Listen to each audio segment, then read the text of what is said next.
Assalomu alaykum kanalimiz a'zolari. Mana navbatdagi obyektimizga yetib kelib oldik. Ko'lanish jarayonlarini ham boshlab olganmiz. Furqat tumani Tomosha mahallasidamiz. Ikkita kalodis, bitta qopqoq o'rnatib bering deyishadi. Mana shu nomerlar bizning nomerimiz, aloqaga chiqib ko'rasizlar.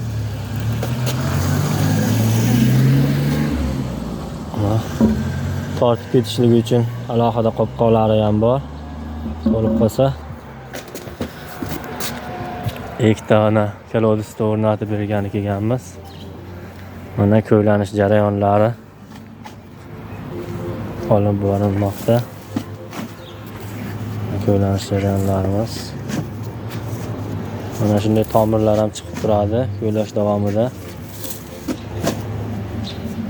Mana tomirlarni ham kesib olib ko'layapmiz.